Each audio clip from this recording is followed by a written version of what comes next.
Hola, profesor, buenas tardes. Le aviso que no tengo la cámara prendida a esta clase porque estoy en la calle, pero le quería avisar porque siempre prendo la cámara, por las dudas, ya que es la primera clase con usted. Está perfecto, ¿cómo les va? Buenas tardes a todos. Sí, les iba a pedir que estén todos con cámara conectada.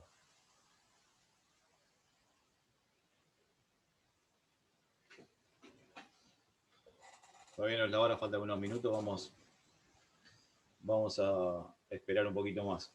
¿Cuántos alumnos tenemos?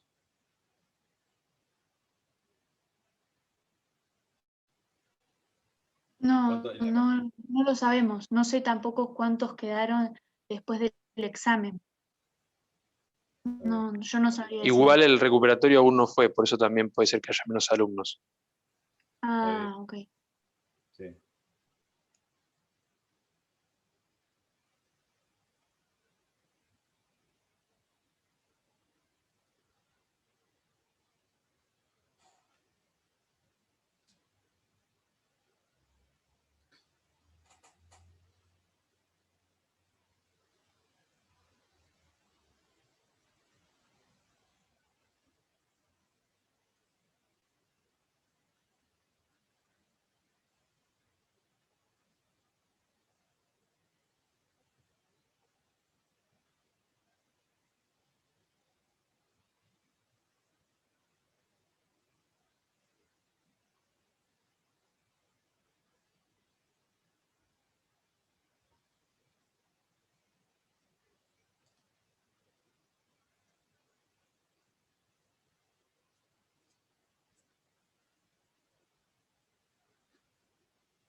¿Cómo les resultó la primera parte de la materia?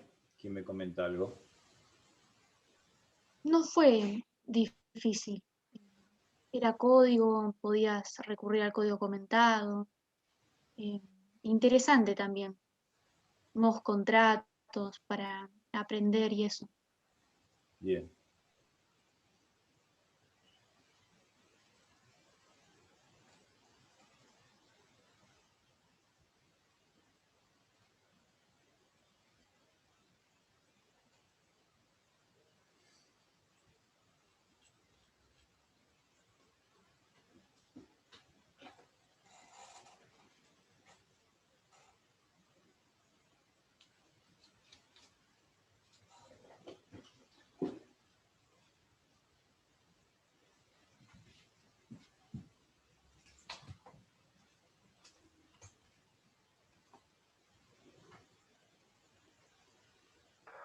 Hoy vemos seguros, ¿no? Por lo que tengo entendido. Sí, sí, hoy vamos a ver seguros ahora. Conmigo van a ver todos los viernes seguros.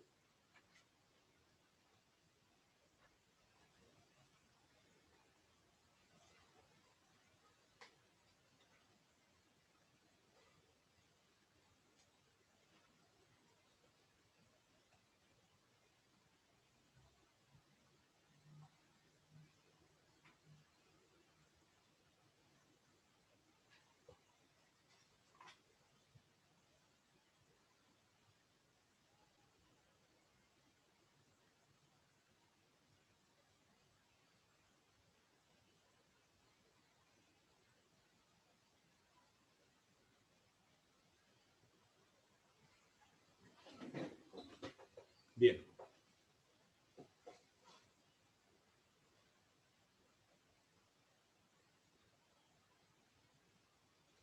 Si les parece, vamos empezando. Hay 17 alumnos nada más. Generalmente debe haber mucho más, ¿no?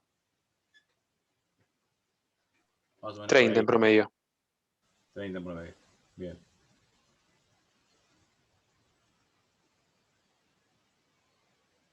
Bueno, salvo el que está en la calle, lo que les pido es que conecten las cámaras.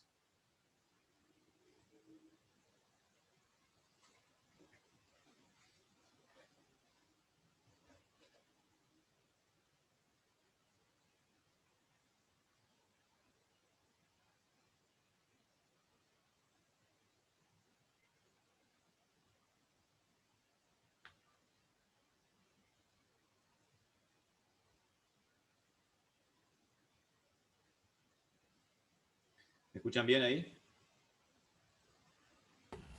Sí, se escucha, profesor. Ahí se escucha, profe. Bien. Buenas.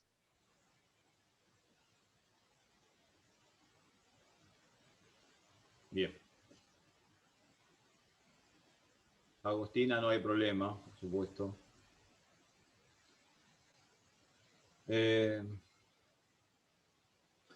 Hoy vamos a empezar conmigo, van a ver el derecho de seguros. Vamos a centrarnos en el abordaje del derecho de seguros. En principio, para decirles que es un tema, es un contrato complejo, que tiene autonomía propia, la materia.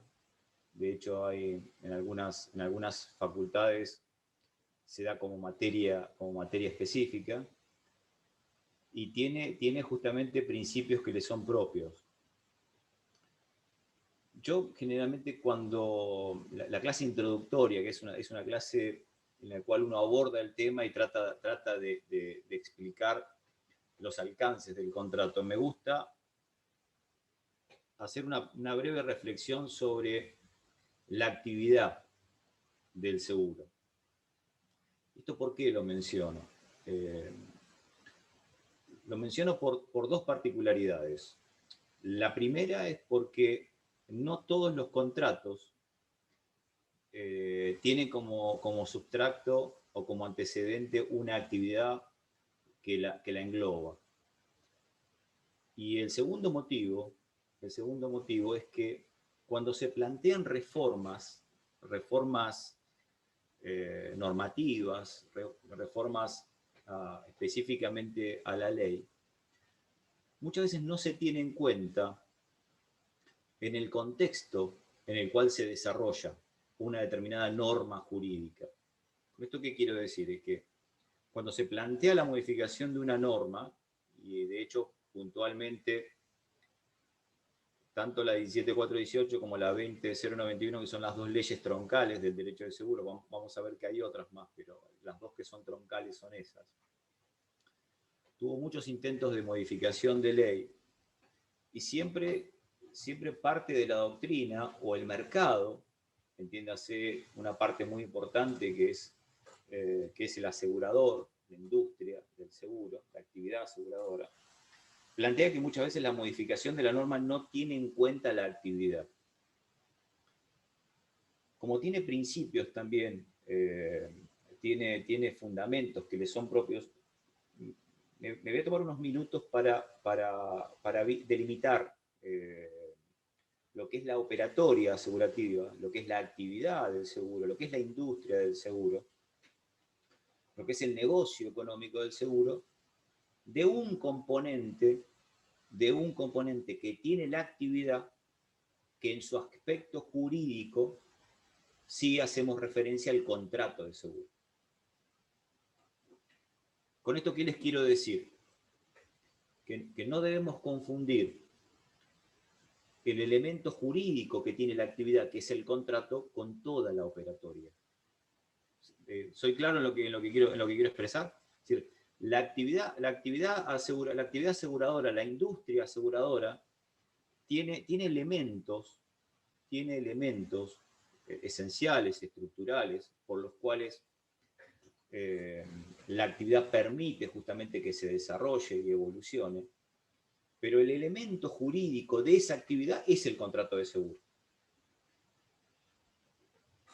Y lógicamente uno podría analizar el seguro, no el contrato, el seguro desde un punto de vista económico. Y de hecho, en todas partes del mundo, el órgano de jurisdicción, de contralor de la actividad aseguradora se encuentra dentro de los ministerios de economía. De hecho, así es en Argentina. La Superintendencia de Seguros de la Nación, que es el órgano de contralor que tiene el Estado para regular la actividad, tanto en el ámbito público como en el ámbito privado, está dentro de la órbita del Ministerio de Economía. Entonces, hay un concepto económico de la actividad aseguradora, que a grandes rasgos uno podría decir que es un sujeto que trata de aglutinar la mayor cantidad de personas que están expuestas a riesgos, con la organización y el expertise de administrar esa masa de dinero que capta de las personas que están sujetas a los mismos riesgos, para cumplir con una eventualidad futura de compromiso asumido previamente dentro del marco de una norma contractual. Eso desde el punto de vista económico. Por eso que el negocio, la actividad aseguradora, tiene dos elementos constitutivos muy importantes. Uno es la mutualidad, que el concepto de mutualidad es el grupo de personas que están expuestos a los mismos riesgos, a las mismas contingencias de orden pecuniario, la posibilidad de que ocurra un evento en principio futuro e incierto que les provoque una desventaja desde el punto de vista económico. La unión, el agrupamiento de ese grupo, la conformación de ese grupo, conforman lo que se denomina mutualidad. Esa mutualidad permite neutralizar o disipar el alia. El seguro no se puede entender desde el punto de vista aislado. ¿Sí? Ustedes no han todavía estudiado seguros, pero por una cuestión lógica saben que es necesario reunir una cantidad importante de personas que contribuyan con un aporte económico para que si alguno de esas personas ocurre el disvalor económico, el aporte de todos pueda contribuir y ayudar. Si fuera individual, si la persona hiciera un contrato con otro sujeto que tenga el mismo objetivo de cobertura, de hacer frente a un riesgo, claramente, como es típico en el contrato de seguro, el contrato es aleatorio. Tal vez el ejemplo más claro de contrato aleatorio es el contrato de seguro. Pero una cosa es que el contrato de seguros, el contrato como contrato jurídico, es aleatorio, pero la actividad aseguradora, a través de la mutualidad, neutraliza ese alia, es decir, lo disipa. El contrato de seguro es aleatorio dentro de sus características, ya veremos seguramente en la próxima clase cuáles son las características de consensualidad, bilateralidad, conmutativo. Uno es aleatorio, pero el alia es neutralizado a través de la mutualidad. La mutualidad permite que la actividad no sea aleatoria. Y el otro elemento constitutivo de la actividad de la industria del seguro, del negocio económico denominado seguro, es la empresa intermediadora. Lo que para nosotros es, desde el punto de vista jurídico, lo caracterizamos como una de las partes del contrato, que es el asegurador. La empresa intermediadora es la que permite organizar esa mutualidad. Para gran parte de la doctrina italiana, de mediados del siglo pasado, también la parte de la doctrina francesa, a través de Picard y de Besson, consideraban al asegurador como parte esencial del contrato. Fíjense que yo acá les estoy hablando de los elementos esenciales de la actividad, no de los elementos esenciales del contrato. Hasta tal punto era la importancia que se le daba a una de las partes, a la intermediación, que lo consideraban como elemento constitutivo del propio contrato. Esas doctrinas fueron superadas, son doctrinas que ya nadie, ningún autor las expone de esa manera. Claramente me adelanto en decirles que si bien la actividad aseguradora tiene como elementos constitutivos la mutualidad y la empresa intermediadora, los elementos constitutivos del contrato son lógicamente el consentimiento de objeto y causa, que traducido al contrato propiamente dicho de seguros, estamos hablando de lo que es el consentimiento de las partes, el riesgo y el interés. Esos son los elementos constitutivos del contrato. Y los elementos constitutivos de la actividad son la mutualidad y la empresa intermediadora. Empresa intermediadora que claramente en todas partes del mundo, en todas las legislaciones del mundo, tiene que tener objeto único, se encuentra altamente profesionalizada, porque es la que permite, en definitiva, y por eso decimos que es intermediadora, transferir lo que es, o catalizar lo que es el riesgo individual en riesgo colectivo.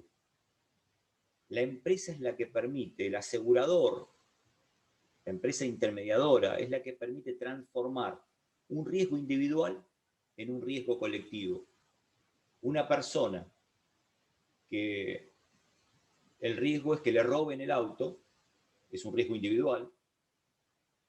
El riesgo es que se le incendie la casa, que le roben el auto. La empresa lo transforma en cientos, en miles de personas que están con la misma problemática de que le roben un vehículo o que se le incendie una propiedad. Es la empresa la que transforma un riesgo individual en un riesgo colectivo. Ahora bien,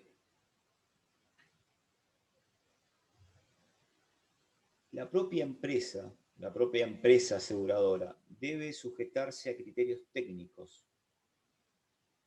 que le son propios de la actividad, que en algunos casos se deben tener en cuenta los efectos, como les mencioné al comienzo, a los efectos de las modificaciones de cierto tipo de normas. Y cuando hablo de normas, me adelanto en el siguiente concepto. Claramente, yo les mencioné que hay dos leyes troncales. Una es la 17.418 y la otra la 20.091. La primera es la que regula el propio contrato de seguro y el contrato de reaseguro.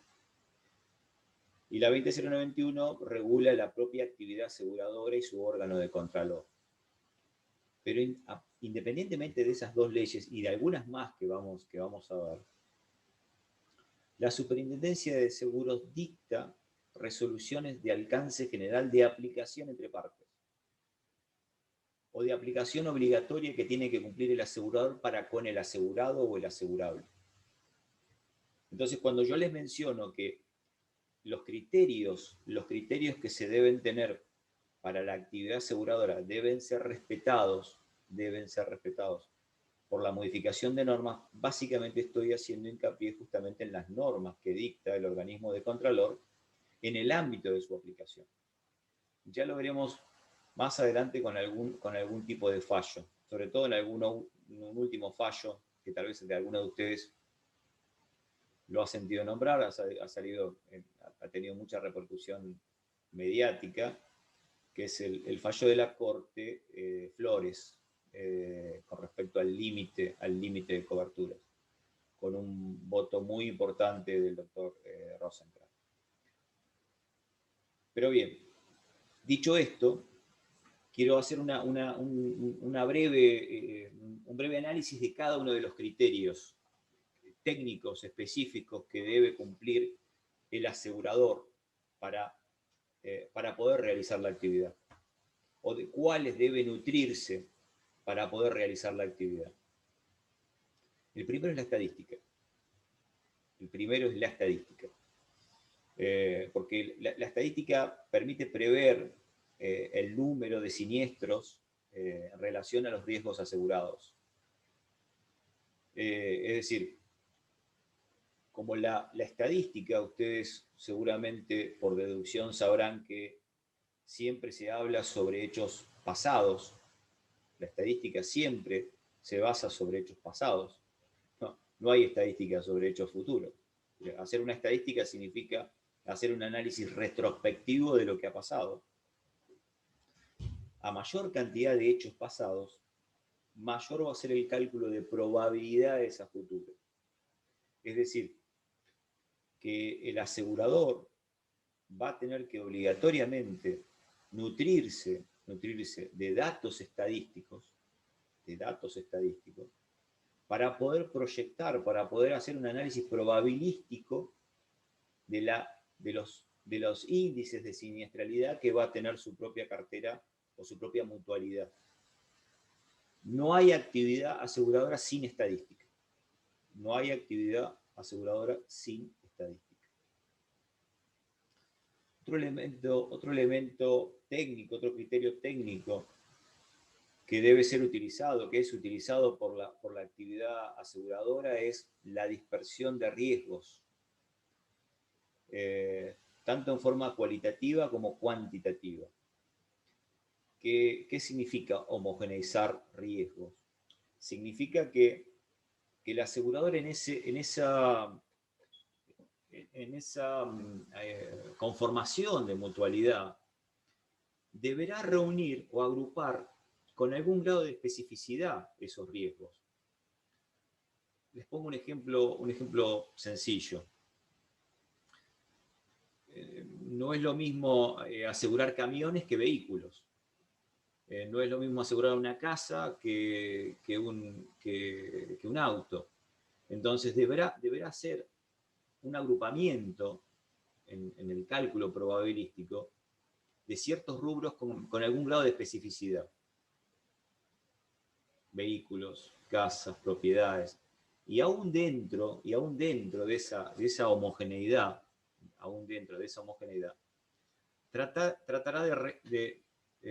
procurará hacer la mayor especificidad posible. Por ejemplo, dentro del rubro automotor, deberá distinguir, por ejemplo, los que son de uso público de los que son de uso privado, de lo que es un taxi, un remis, de lo que es un uso particular. Eso es homogeneizar riesgos desde el punto de vista cuantitativo. Y desde el punto de vista cualitativo, desde el punto de vista cualitativo, desde el punto de vista cuantitativo es del valor que tenga el riesgo. No es lo mismo asegurar una propiedad de un X valor con una propiedad de menor envergadura, de menor costo. Es decir, es obligación por parte, es un criterio de la actividad que exista una dispersión de los riesgos. También esa homogeneidad de riesgos debe estar acompañada por una dispersión del propio riesgo. ¿Qué significa? No es sano para la industria, no es sano para la actividad aseguradora que los riesgos se encuentren todos agrupados en un mismo lugar. Y ahí hago mención físicamente. Por ejemplo, tener aseguradas las casas de toda una manzana. Eso no es una buena técnica de la actividad aseguradora. ¿Qué pasaría si se incendia una casa y lleva como correlato el incendio de todas las propiedades aledañas? Y hay un solo asegurador. Es decir, uno de los criterios que se debe tener la industria es que debe haber una dispersión territorial de los riesgos. Y el otro tema, el otro criterio técnico específico de la actividad es la contratación en masa.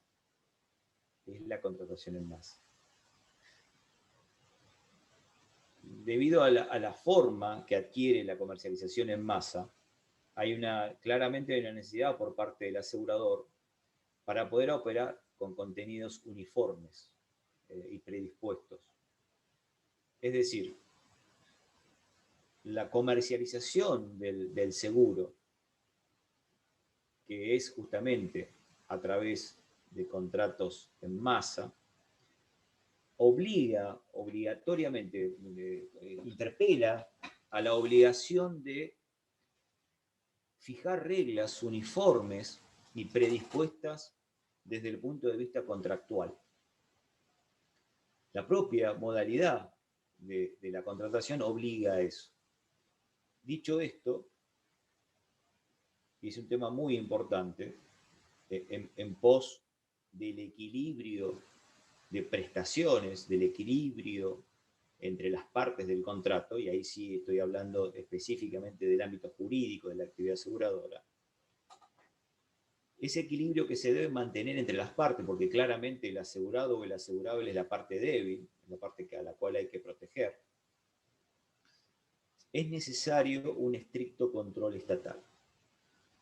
Es necesario un estricto control estatal en la aprobación de las cláusulas generales y particulares, con el objeto de tutelar justamente los derechos de los asegurados. El criterio técnico de contratación en masa, porque se realiza a través de esta modalidad, requiere obligatoriamente un férreo control estatal sobre las cláusulas predispuestas y las cláusulas particulares, que cada asegurador, que cada parte del contrato, que cada empresa aseguradora lleva a la Superintendencia de Seguros para su contralor y su aprobación. Es decir, exige del Estado un control bastante estricto en eso. Dicho una breve introducción en relación a la actividad, debemos abordar el tema de la función. Y aquí también me hago la reflexión sobre la función que tiene la actividad y la función que puede tener el contrato, la percepción jurídica de la actividad. Claramente la función que tiene la actividad aseguradora es una función netamente económica, de una gran importancia para la producción de bienes y servicios. Hoy es impensado que se pueda desarrollar ninguna actividad productiva de bienes y servicios sin la ayuda de la actividad aseguradora. Algún autor ha dicho que el seguro es el socio minoritario del empresario, porque no hay prácticamente actividad comercial o productiva o industrial que no se vea apoyada en una actividad de seguro. Pero hoy es prácticamente imposible realizar ningún tipo de transacción comercial si no se cuenta con coberturas asegurativas. Entonces, desde el punto de vista de la operatoria, de la actividad aseguradora, el seguro cumple una función justamente de facilitador de la actividad productiva y económica de un país, de una sociedad. Ahora bien, desde el punto de vista jurídico y ya contractual, la función que tiene adquiere otro ribete, adquiere otra faceta, otro aspecto. Porque claramente, si lo analizamos no ya desde la actividad de la operatoria, sino desde el punto de vista contractual, ahí nos adentramos prácticamente al elemento de negociación entre partes y entramos directamente a lo que es el contrato. La función del seguro en realidad cumple una función de previsión o de prevención, porque la eventualidad de sufrir un daño futuro de contingencia económica para una persona, para un sujeto, lo coloca en la obligación de buscar algún medio que se pueda prevenir de esa situación. Es decir, el hecho de sufrir un daño de contenido económico, de perjuicio económico, busca en la persona que se ve amenazado por eso, por esa situación de disvalor económico, a buscar algún tipo de medida, algún tipo de paliativo para prevenirlo o para precaverse o para mitigar el daño que pueda recibir.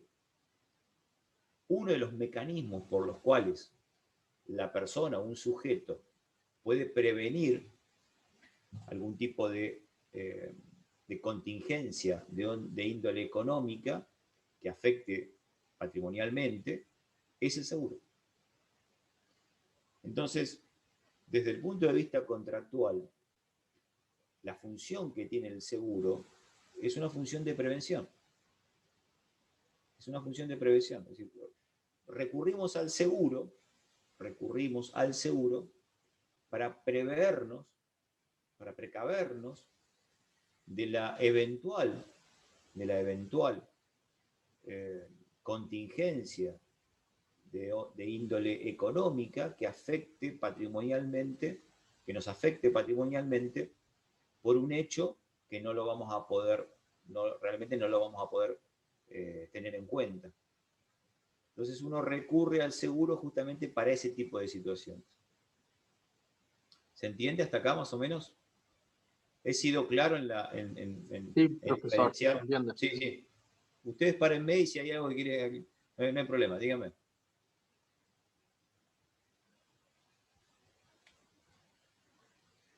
Me he preparado el mate, así que mientras que hablo con ustedes, me tomo un mate. Bien. Veamos el contrato de seguro, la definición del contrato. Vayamos un poco al tema jurídico propiamente dicho.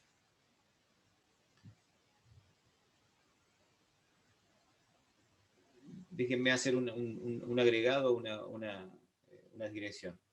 Lo que les voy a pedir para el viernes que viene es que todos tengan la ley a mano, que puedan tener en la computadora o en su teléfono, sobre todo la 17418, no la 20091, pero sí la 17418.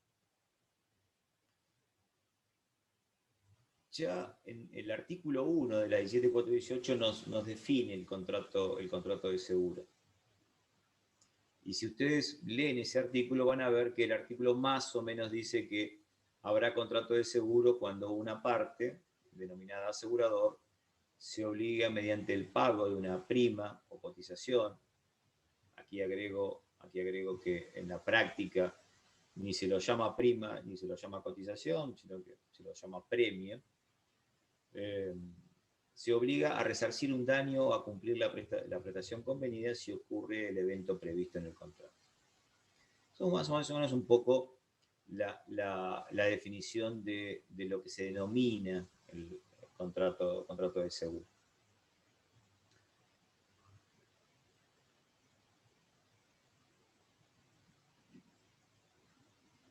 Déjenme aclararles una cosa, porque iba a ser una crítica al artículo, pero tal vez sería injusto que lo critique si no menciono el contexto en el cual fue dado la 17418. Con anterioridad a la sanción de la 17418, las normas del derecho de seguros estaban contempladas en el Código de Comercio, en unos pocos artículos, no más de 40, pero con la particularidad que esos pocos artículos, a excepción de 2, el contrato y la regulación del contrato estaba hecho en beneficio, aunque les parezca mentira, del asegurador. Ustedes tengan en cuenta que el Código de Comercio, el viejo Código de Comercio de Acevedo y de Vélez Arfield, para esa época claramente no existía la contratación en masa, no existía el tema de entender que podía haber una parte débil, que había que tutelar a alguien que no estaba en la misma paridad de condiciones. Era un concepto y un mundo económico totalmente distinto. Y el autor de la ley de la 17418 estoy haciendo referencia, que es el doctor Alperín, tal vez uno de los autores argentinos que más traducciones han tenido sus libros a otros idiomas, reconocido mundialmente en el ámbito del derecho de seguro.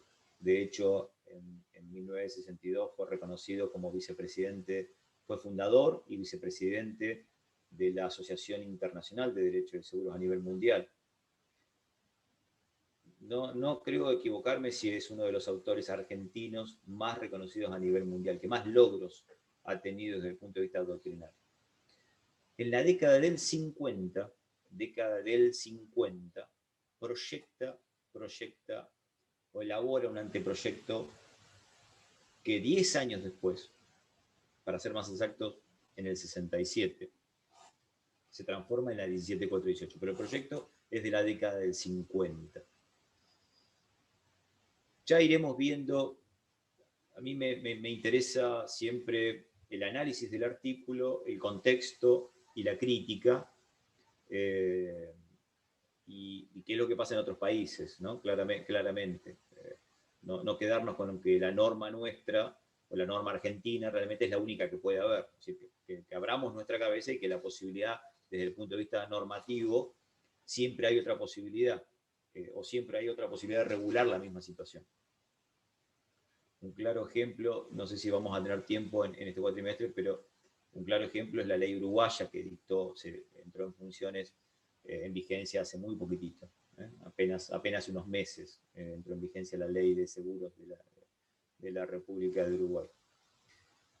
Pero bueno, para esa época, estamos hablando de década del 50 del siglo pasado, existía una gran discusión en el ámbito del derecho de seguros, que era la posibilidad de entender a todo el derecho de seguros como un seguro unívoco, como un paraguas de normas en la cual abarcaba todo tipo de seguros. Había una fuerte discusión, sobre todo en autores italianos, franceses, no tanto en autores del common law, pero sí en autores del derecho continental, del derecho continental europeo. ¿Y cuál era esa discusión?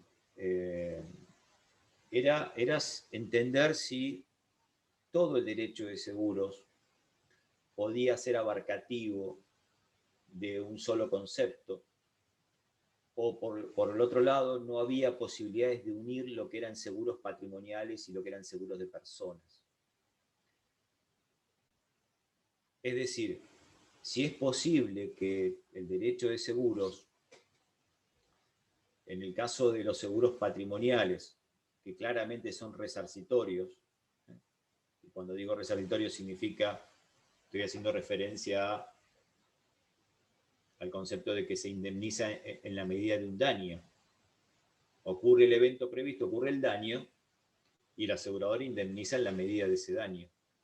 En cambio, en los seguros de personas, ese concepto de resarcimiento no se ve tan claro. No se ve tan claro. Les pongo un ejemplo para que lo entiendan. Y no me estoy yendo de tema, sigo hablando del artículo 1, porque me interesa que ustedes entiendan que cuando se habla de resarcir un daño o cumplir la prestación convenida, pareciera ser que son dos conceptos distintos, y está haciendo referencia el autor, la ley en este caso, está haciendo referencia a esa vieja discusión del siglo pasado.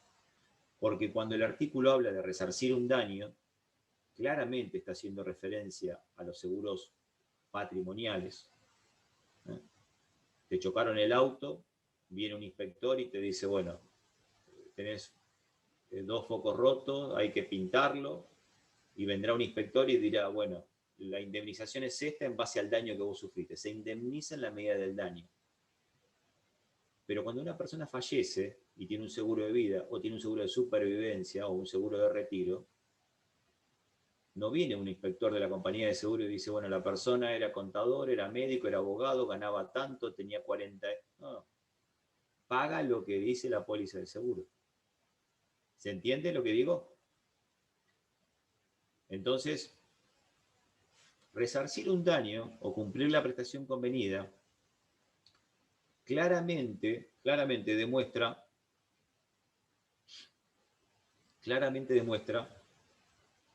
la posición que tenía el doctor Alperín y que tenía en líneas generales mayoritariamente la doctrina para esa época.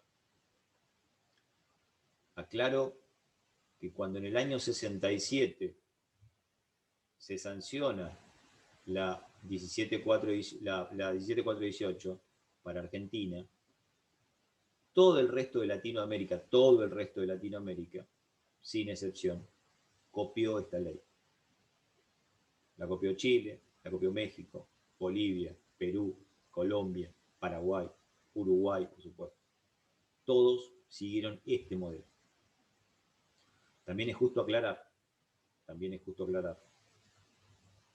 que nosotros tenemos esta ley del año 67, que en realidad la ley es de la década del 50, pero se sancionó en el 67, y todos los países que yo les acabo de mencionar, todos los países, como mínimo ya han modificado su ley una vez, como mínimo una vez.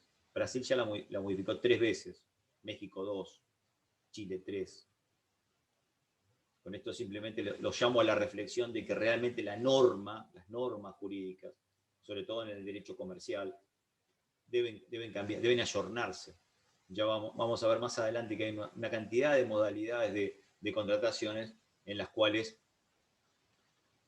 rigen en Argentina no porque la 17418 la permita, sino que han sido reguladas a través de alguna resolución generada por parte de la superintendencia.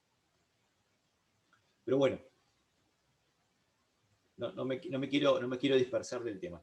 Estamos con el tema de por qué en la ley se menciona resarcir un daño o cumplir la prestación convenida. Esa discusión que no era doctrinaria, tenía alcances prácticos. No era una discusión estéril. Tal vez lo es ahora, pero nosotros es la ley que tenemos. Haber normativizado de otra manera tal vez nos hubiera acarreado tener los mismos conflictos que tenía Francia o Italia para esa época. ¿Por qué es importante tener claro justamente este concepto unívoco o dualista del derecho de seguros?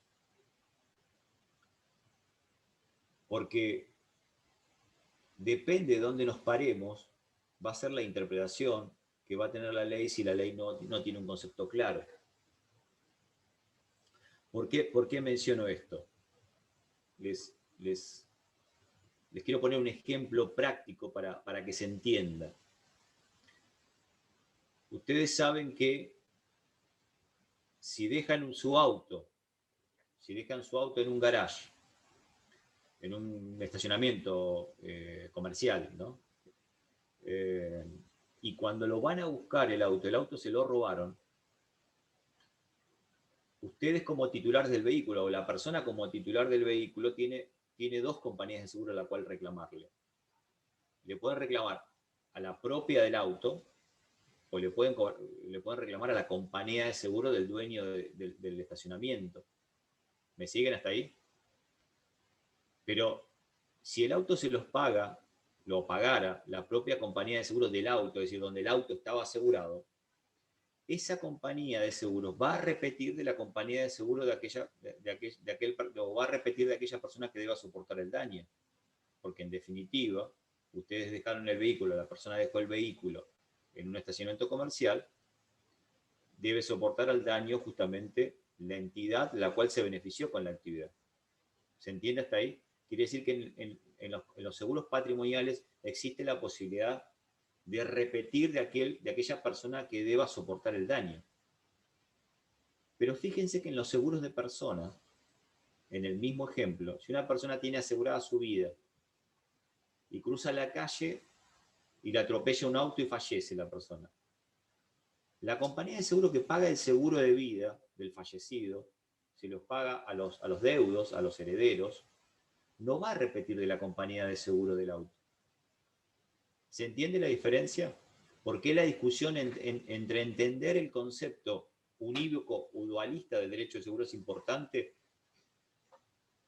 Alperín, el autor del anteproyecto, el autor de la ley, sabedor de todos los problemas que te habían acarreado justamente esta discusión del concepto unívoco o dualista del derecho de seguro, redacta la 17.418, de una manera de evitar los conflictos que se estaban sucediendo sobre todo en Europa, en Francia, en Italia, en España, con respecto a las discusiones justamente de los conceptos resarcitorios o de previsión que se tengan de acuerdo a la postura.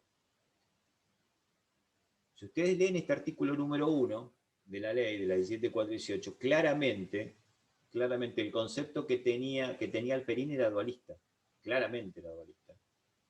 Él consideraba que el derecho de seguros no podía ser en su conjunto resarcitorio. Y eso se explica por la razón por la cual en el propio artículo 1 marca resarcir un daño, y ahí está haciendo referencia a seguros patrimoniales, o cumplir la prestación convenida, que es para los seguros de persona.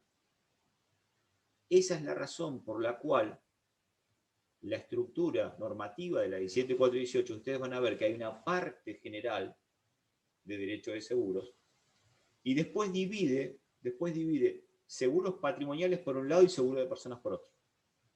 Esa es la razón explicativa por la cual cuando ustedes lean la 17.418, se regula seguros patrimoniales por un lado y seguro de personas por otro. ¿Se entiende? Ahora bien, yo recién les mencioné que esa es una discusión que está superada por doctrina y por jurisprudencia en la actualidad. Hoy no hay duda,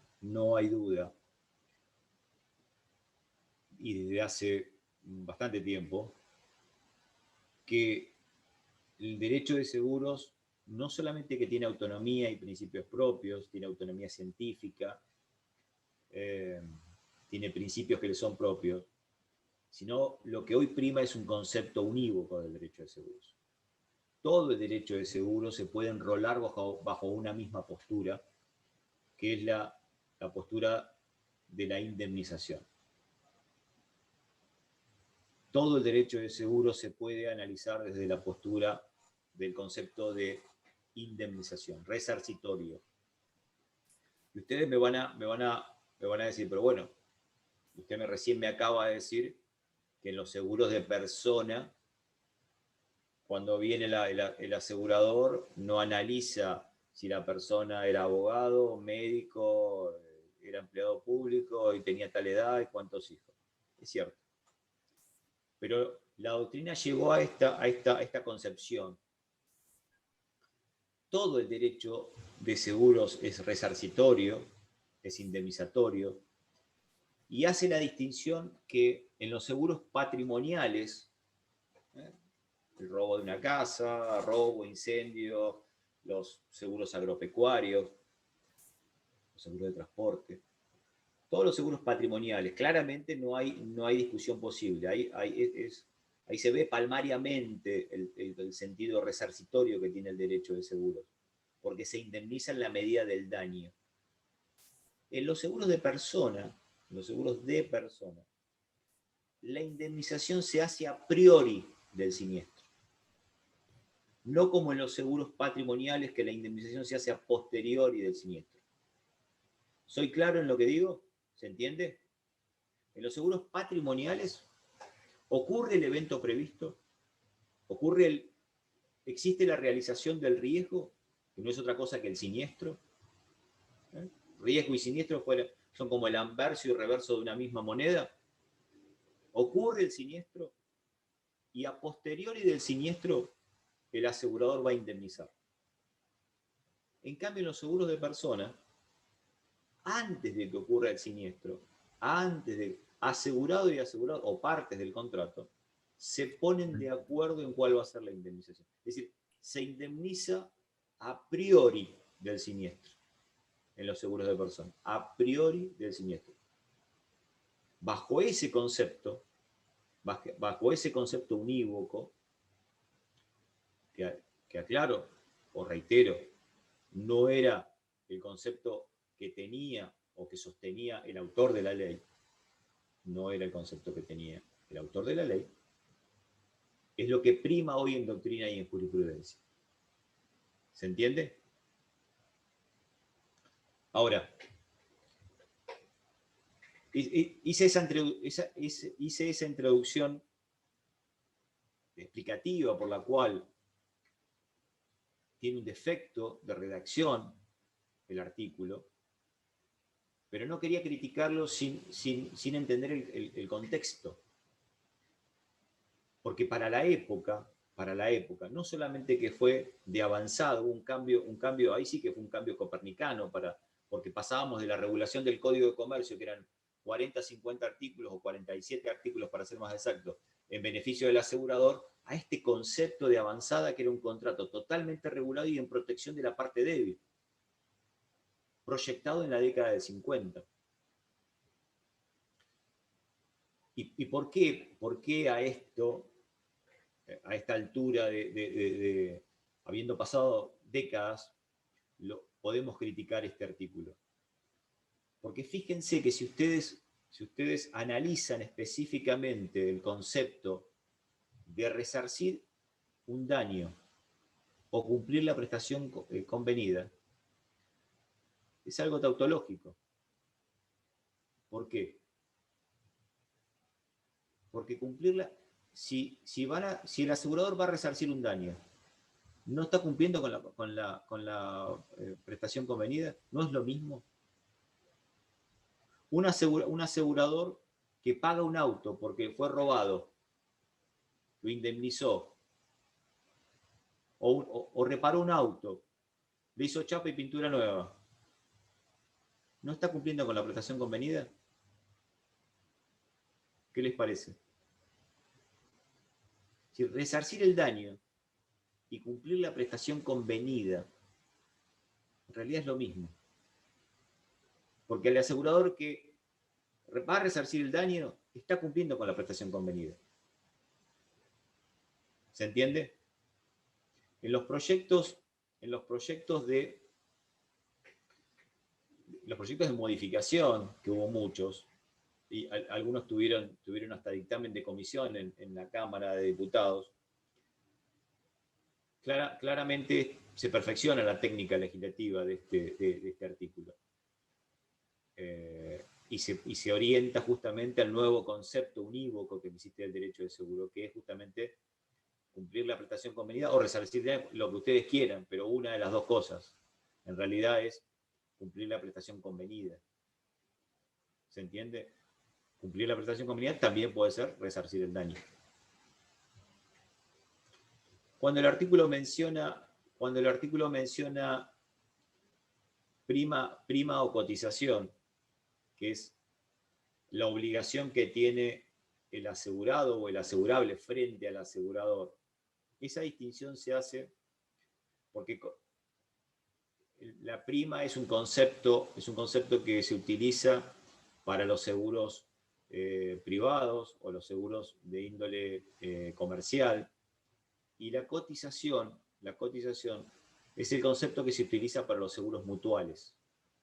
No hay muchas compañías de seguros mutuales, hay, pero no muchas, pero las que hay, la obligación del asegurado se lo denomina cotización. El concepto de cotización en el artículo hace referencia a los seguros mutuales. Alguna compañía mutual acá en Mar del Plata trabaja, por ahí, por Independencia y Alberti, ahí tienen algunos. El concepto interno entre ellos es el concepto de cotización. En realidad, en la práctica ni se lo denomina prima, ni se lo denomina en realidad cotización, sino se lo denomina en la actividad aseguradora como premio. El concepto en realidad más acertado es el de premio. y de hecho es así receptado en las legislaciones más modernas. Esta ley de Uruguay, por ejemplo, recientemente sancionada, aplica el concepto de premio. Bien. Hice una pequeña introducción a lo que es el concepto del seguro, del contrato de seguro. ¿Hasta acá hay algún tema de duda? ¿Alguien quiere preguntar algo? No veo preguntas, no. ¿Alguien tiene alguna duda? He sido muy dispar en lo que he dicho. He tratado Todo claro por el momento. Bien. He tratado de explicar un poquito la distinción entre la operatoria, lo que es la actividad, de lo que es el elemento jurídico, que es el contrato propiamente dicho, pero no confundirlos. Una cosa es la actividad aseguradora y otra cosa es el contrato. La actividad tiene sus elementos, el contrato tiene otros elementos.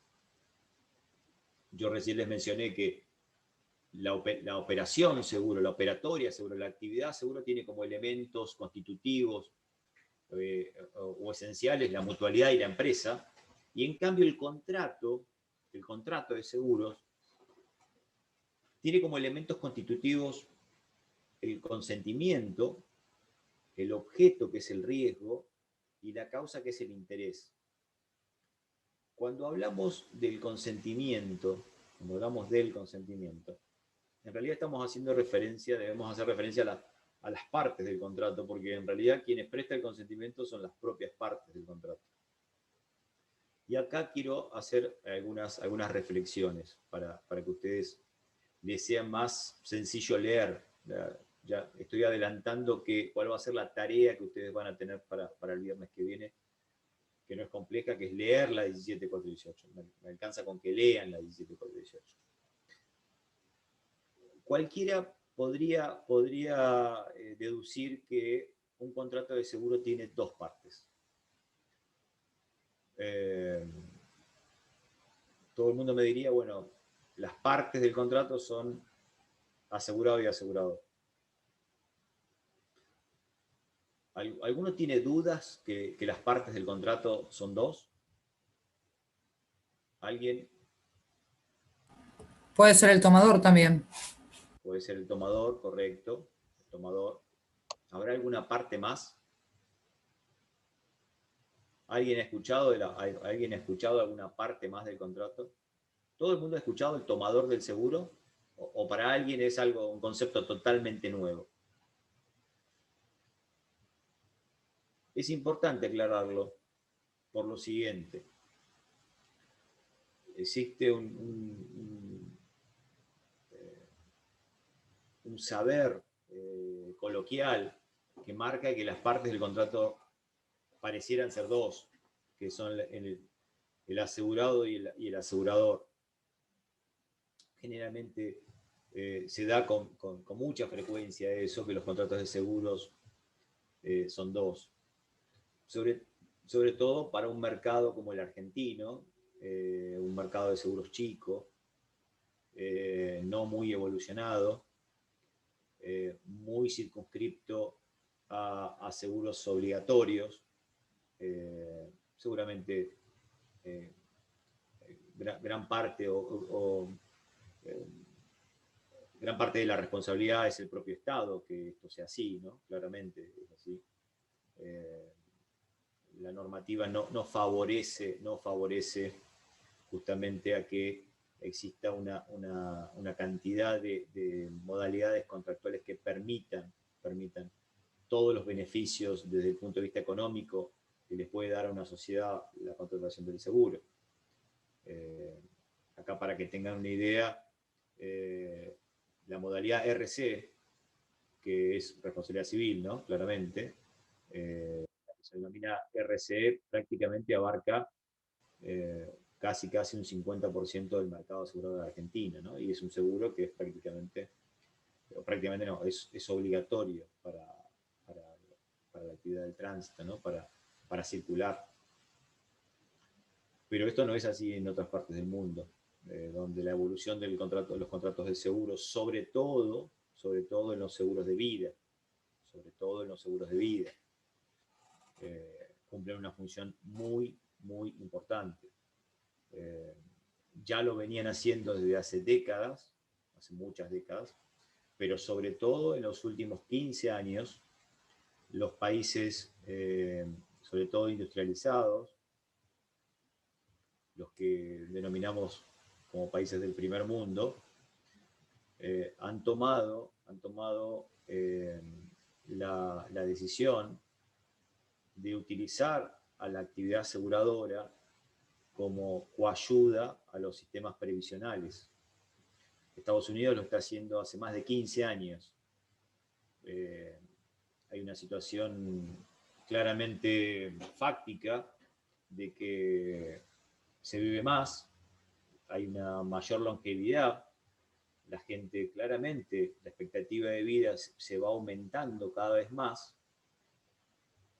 y los sistemas previsionales no dan abasto, porque hoy mucha gente o muchas personas pueden llegar a estar con más años en su faz jubilatoria que en su faz productiva.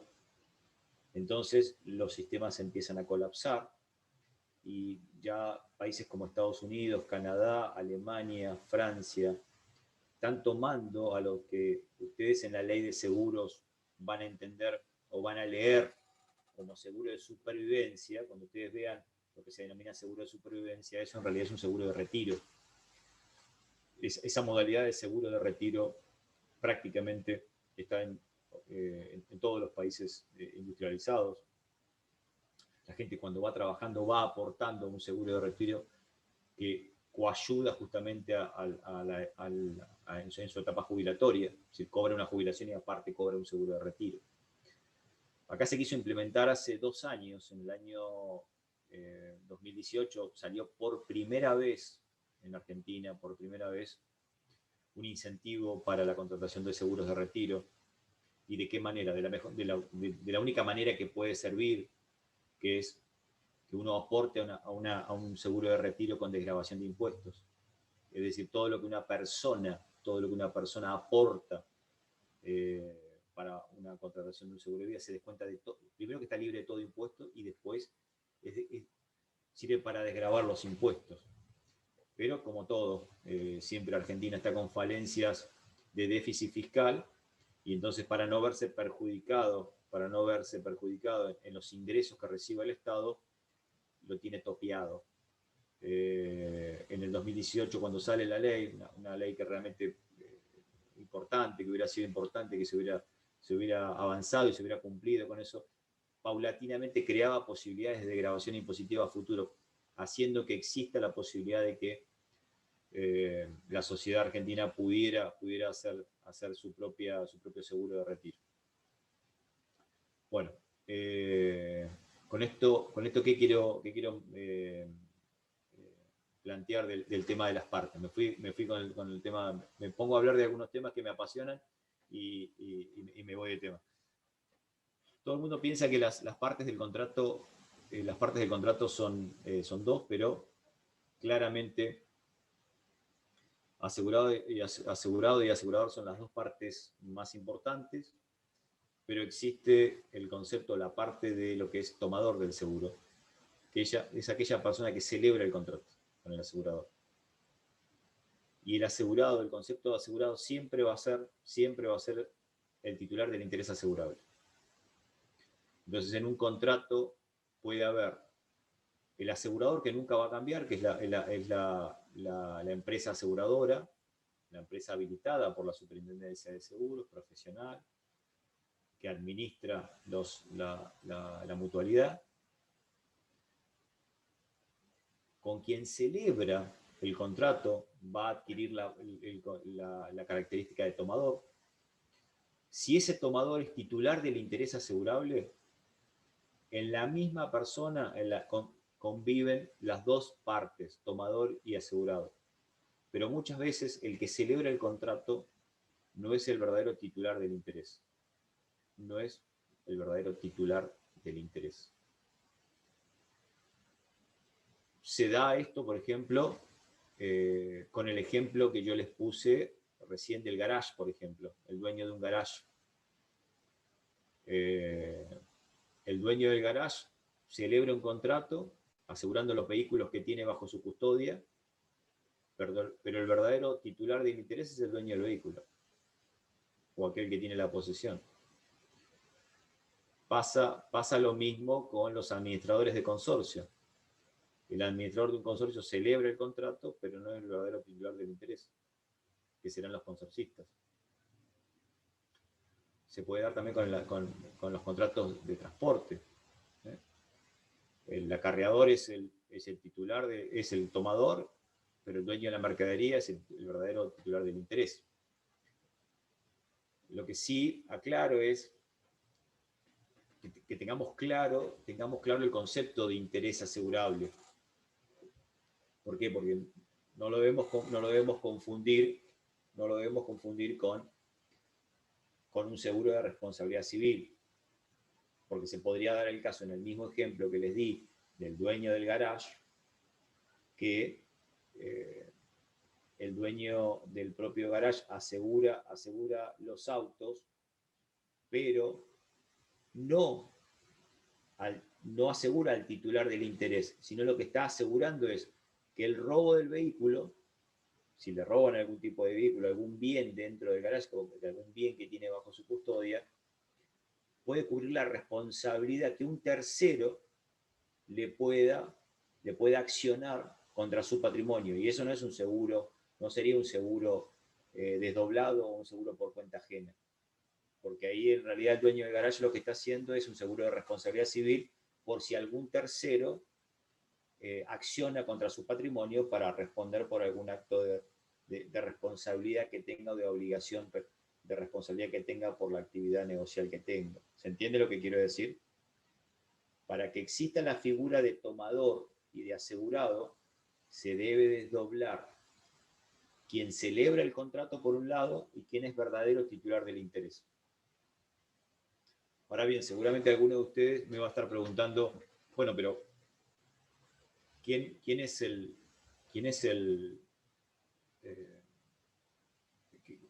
titular del interés, ¿no? ¿O qué es el titular del interés? Es una pregunta muy razonable. El interés asegurable es la relación lícita que existe entre una persona y un bien de contenido económico, siempre de contenido económico. Titular del interés asegurable es la persona que tiene esa relación lícita de contenido económico entre una persona y un bien. Eso es el interés asegurable. Para ser asegurado, uno debe ser titular de ese interés. Debe ser titular de ese interés. Este es un concepto importante que lo tengan claro, ¿no? Porque sobre esto existe justamente el entendimiento de algunos contratos, de algunas modalidades contractuales, como son los seguros de persona, por ejemplo.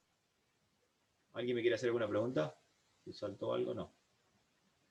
¿No? También aclaro que, porque uno con los años siempre, los alumnos van reflexionando y van haciendo siempre las mismas preguntas. No confundir, por favor, el interés asegurable con la titularidad del bien. Son cosas distintas. Yo acabo de mencionar relación lícita de contenido económico, no dije ser dueño. Uno no tiene que ser dueño de algo, titular de algo para poder asegurarlo. El interés asegurable no pasa por la propiedad del bien,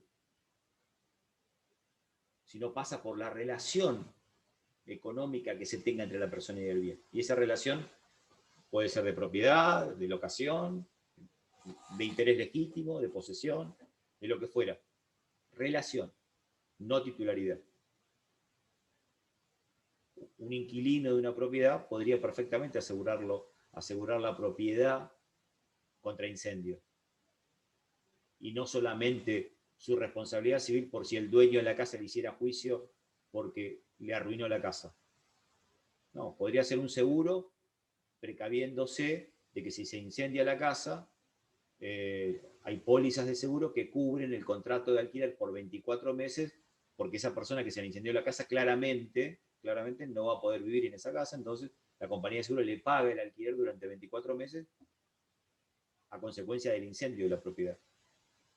Y aseguró la casa contra incendios sin ser el dueño de la casa. ¿Se entiende? Y eso es un contrato perfectamente válido. ¿Soy claro en lo que digo? ¿Alguien tiene alguna duda?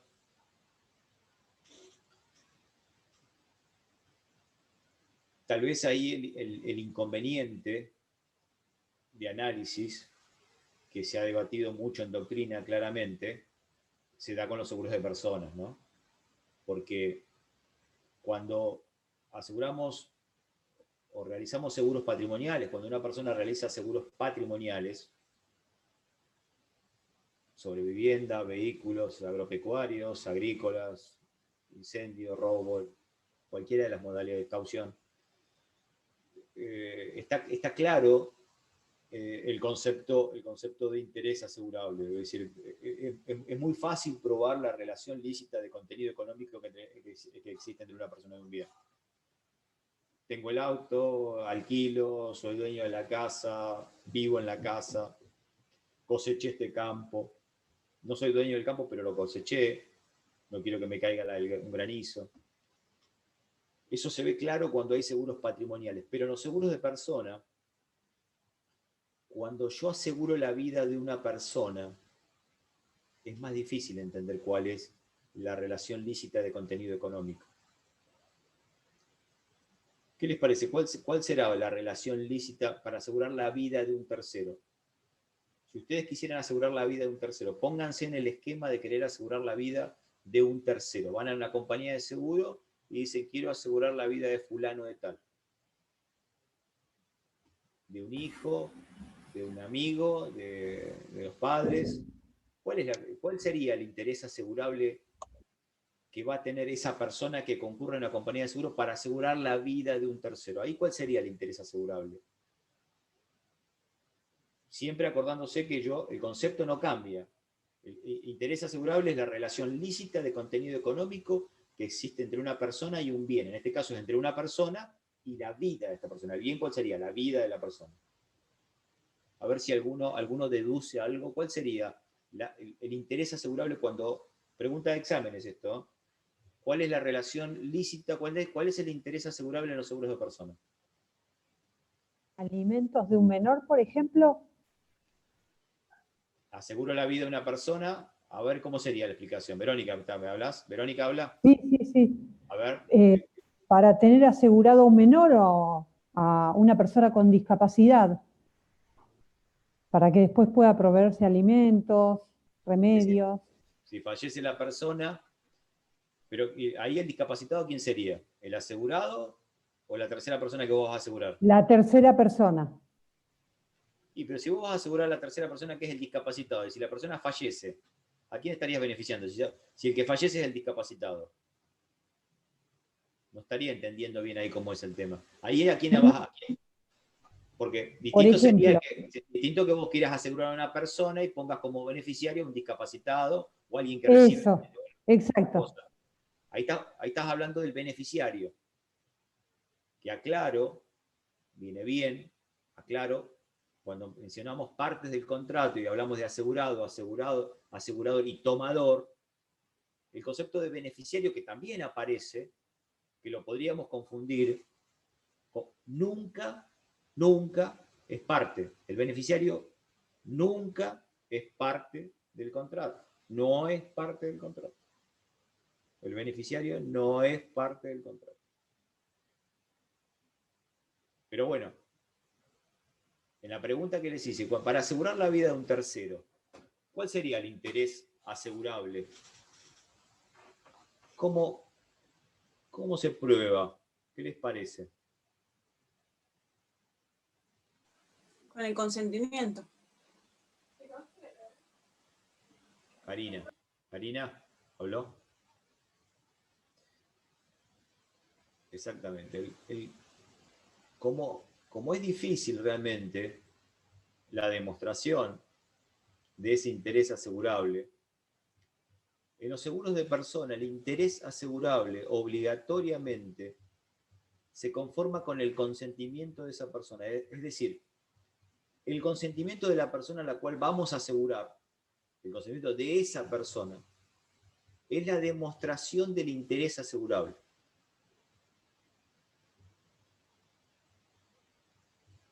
algunas otras, uno, lógicamente este tema, yo me especializo en derecho de seguros desde hace 30 años más o menos. Y he escuchado los comentarios más irrisorios, es decir, no se puede asegurar la vida de una tercera persona, solamente se puede asegurar la vida de los hijos, de un padre o de la esposa. Uno puede asegurar la vida de cualquier persona, claramente. Yo no tengo que demostrar la relación que tengo con esa tercera persona, porque el interés asegurable solamente se demuestra con el consentimiento de esa persona. Con el solo consentimiento de la persona se demuestra ese interés asegurable. No tengo que demostrar relación de parentesco, ni relación de afinidad, ni absolutamente nada que no sea el consentimiento. En líneas generales es así en casi todas las legislaciones del mundo, porque no quiero entrar en detalles, pero durante muchos años, décadas, se discutió justamente cómo se probaba el interés asegurable en los seguros de personas. Y hubo un consenso, sobre todo a partir del Congreso de Roma, del 62, en 1962, con el Congreso Mundial de Derecho de Seguros, al cual asistieron todos los catedráticos de Derecho de Seguro del mundo. A partir de ahí hubo un concepto unificador que fue tomado por todas las legislaciones. Fíjense que estoy hablando años 62. Si bien la ley nuestra es del 67, el proyecto de Alperín es del 58. Ya Alperín, el autor de nuestra ley, lo tenía previsto 10 años antes, o unos cuantos años antes de lo que para esa época se empezó a tener claro. Es decir, realmente una mente brillante en el derecho de seguros. Bien. Hice una breve introducción, ya son 4:20. Les voy a pedir para la semana que viene, para el viernes de la semana que viene, que lean la primera parte de la 17.418. La primera parte de la 17.418. Perdón, profe, ¿no puede dar un ejemplo de eso del consentimiento? ¿Cómo sería? ¿Prestar el consentimiento? Claro, ¿cómo sería? Yo aseguro a una persona y esa persona firma el consentimiento de que acepta estar asegurado por mí. Exactamente. Uno va, la compañía de seguro, cuando vos vas a la compañía de seguro y vos decís, bueno, yo quiero asegurar la vida de mi vecina. La compañía de seguro te va a dar un formulario y vos vas a tener que, si confía en vos, la firma si sos un cliente de la compañía de seguro, llevas ese formulario firmado por la persona. Si no te va a hacer firmar ese mismo formulario ante un escribano. La persona que vos vas a asegurar tiene que ir y prestar el consentimiento que vos le estás asegurando la vida. O sea que tendría las dos firmas el contrato ese. La del asegurador y la del tomador, en este caso. No, solamente vos estás asegurando, vos estás asegurando la vida de esa persona. Lo único que presta esa persona es el consentimiento. Ah, ok, ya está. Vos como tomador del seguro, Sí. vos no te olvides una cosa, que vos como tomador del seguro podés designar a cualquiera como beneficiario. Una persona podría asegurar la vida de un tercero, y poner como beneficiario, Claro. ponerse él mismo como beneficiario o poner como beneficiario a otra persona. Sí. Ya está. ¿Entendés? Y es más, los beneficiarios se pueden cambiar. En el lapso de la vida de un contrato, generalmente los contratos de seguro de vida son plurianuales, uno lo puede cambiar todas las veces que quiera los beneficiarios. Bien. Está. Vamos a tener un viernes todo lo que es seguros de personas. Sobre todo, les voy a dejar algún artículo que tengo escrito. A mí hay un tema que particularmente me interesa, que son los seguros de retiro, lo que la ley menciona como seguros de supervivencia. yo creo que es un tema muy importante para la sociedad argentina o cualquiera. Claramente Argentina tenemos inconvenientes de mercado asegurador, graves problemas del mercado asegurador. Ustedes, a los que les gusta el cine, habrán visto que uno ve cuando ve las películas y cuando ocurre algún tipo de indemnización o de accidente, se cobran cifras millonarias. Y uno parecería ser que por qué se da en otros mercados y no se da en el mercado argentino. Yo, para que ustedes hagan un análisis de esa situación, Argentina prácticamente, el número no es igual, pero hay una diferencia que no es significativa. Argentina prácticamente tiene, de seguros patrimoniales hablo, ¿no? Tiene prácticamente la misma cantidad de compañías de seguro que tiene Estados Unidos. Entonces, el mercado argentino está tan atomizado, que no hay posibilidad de que las compañías de seguros tengan una conformación con lo que yo les mencioné de mutualidades grandes. Ustedes reflexionen sobre lo siguiente: ¿será lo mismo una compañía de seguro que tenga asegurados 1000 autos que una que tenga asegurado 1 millón de autos? Claramente no es lo mismo. La compañía que tiene asegurado 1 millón de autos, la masa de dinero que recauda, la mutualidad que conforma, hace que justamente la posibilidad de que invirtiéndola, administrándola profesionalmente, permita tener una masa de dinero para hacer frente a siniestros y a pagos de indemnizaciones realmente importantes. Brasil, 5 compañías detentan el 85% del mercado de responsabilidad civil. Yo he tenido la suerte en los últimos 20 años de asistir a casi todos los congresos de derecho de seguros, y tengo realmente bastantes conocidos en el derecho brasilero sobre el derecho de seguros. Los abogados que hacen derecho de seguros, sobre todo los que hacen derecho indemnizatorio, como le llaman los brasileros, prácticamente no hay juicios, hay arreglo, no existe la industria del juicio porque las compañías son muy solventes, son muy grandes, pagan indemnizaciones. Realmente los abogados que se dedican a derecho de daños en Brasil realmente la pasan muy bien, están muy bien. Y eso se da justamente porque tienen un mercado asegurador muy sólido. Argentina tiene un mercado muy atomizado, con resultado técnico negativo. Argentina hace décadas que está trabajando con resultado técnico negativo. ¿Qué significa trabajar con resultado técnico negativo?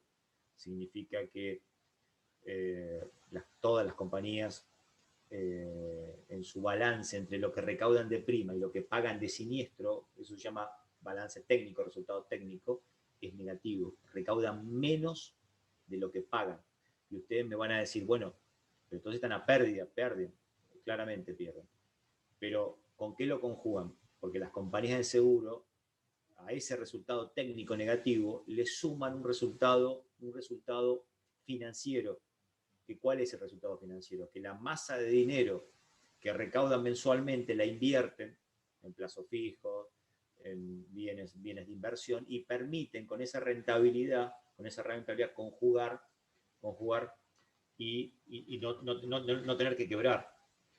Pero eso no es normal. Nosotros normalizamos algo que no es así en ninguna parte del mundo. El resultado, sería inviable trabajar con resultados. Es decir, cuando uno en los congresos, sobre todo latinoamericanos, y uno expone el tema o los actuarios exponen cómo es la situación del mercado asegurador argentino, no pueden creer que se trabaje con resultado técnico negativo. Pero es la verdad. Se trabaja con resultado técnico, está totalmente atomizado. Entonces, las indemnizaciones son malas. A eso se le agrega realmente una mala política judicial. Y con esto, ¿qué quiero decir? Algunas compañías, cuando existen, los juicios se actualizan por tasa pasiva, hay muchas compañías que les conviene que les hagan juicio, si total la sentencia la van a pagar con tasa pasiva y el dinero ellos lo administran a una tasa mucho más superior. Entonces, la misma jurisprudencia incentiva indirectamente a que haya un mercado asegurador que te hace un ofrecimiento de indemnización, no es aceptado, no importa, habrá juicio, total la sentencia va a ser actualizada por tasa pasiva. Ese también es un perjuicio. En las provincias en las cuales no hay, y eso se demuestra claramente con hechos objetivos, las provincias en las cuales la Corte provincial no tiene como doctrina la tasa pasiva, fíjense que hay una menor cantidad de juicios hacia las compañías de seguro. Porque ahí sí a las compañías de seguro no les conviene y tratan de tener una política mucho más agresiva para arreglar y tratar de componer con las partes o con su asegurado o con los terceros si fuera un tema de responsabilidad civil. Bueno, chicos, me he excedido un poco de la hora. Espero que haya sido una charla que les incentive a leer un poco de derecho de seguro. Me interesa que lean la 17.418 y vamos viendo, empezamos a ver algunos institutos, cómo juegan, cómo son el esquema del derecho de seguros, los primeros institutos, cómo juega el tema de cargas y obligaciones. Para el derecho de seguros es fundamental entender ese esquema de cargas y obligaciones, entendiendo cuál es el equilibrio de cargas y obligaciones, es un poco entender la lógica del contrato. Sobre esos pilares está el entendimiento del contrato. Así que presten mucha atención cuando ustedes vean una carga, vean una obligación, qué pasa cuando dice suspensión de cobertura, qué pasa cuando habla de alguna obligación, como pagar la prima, entiendan el concepto de carga y obligación, de los plazos de caducidad. Entender esa lógica es entender cómo funciona el contrato de seguro. Y después, no sé si la clase que viene seguro no, pero la otra me interesaría que veamos algún fallo. Algunos tal vez muy viejos. Yo siempre recomiendo un viejo plenario de la década del 70, el fallo Musa de Mustafa, que es un plenario muy importante para el derecho argentino, que es una pieza jurídica con voto del doctor Morandi. Y este último fallo de la Corte actual, del fallo Flores, también me interesa que lo veamos. ¿Alguien tiene alguna consulta? Una simple pregunta nada más. ¿Material de lo que sube al campus o algún libro que recomienda leer o algo? Yo soy bastante de buscar los libros, por eso le consulto, pero si no, el material que suban al campus. Yo tengo algunas cosas escritas. Voy a hablar con Matías para que algo suba. La verdad que no sé qué es lo que hay en el campo y qué no. Si te interesa leer, los libros de Alperín claramente tienen una visión histórica del derecho de seguros, pero después de los autores un poco más recientes, a quien considero realmente alguien que ha hecho una obra también maestra del derecho de seguros y que hace muy poco falleció, es Stiglitz padre. Y tal vez ustedes algunos lo han visto en Obligaciones con Roberto Lutano, digo. Han visto algo de Stiglitz e hijo. Pero Stiglitz padre, Rubén Stiglitz, tiene un tratado de derecho de seguros muy importante. Estoy seguro no, está en la biblioteca de la facultad. ¿Alguien más, chicos? ¿Alguna duda más? Les dejo un mail, les dejo mi mail. ¿Tienen alguna duda en la lectura de la ley? Pablo Nogués, lo escribo acá, mirá, lo escribo lo escribo acá.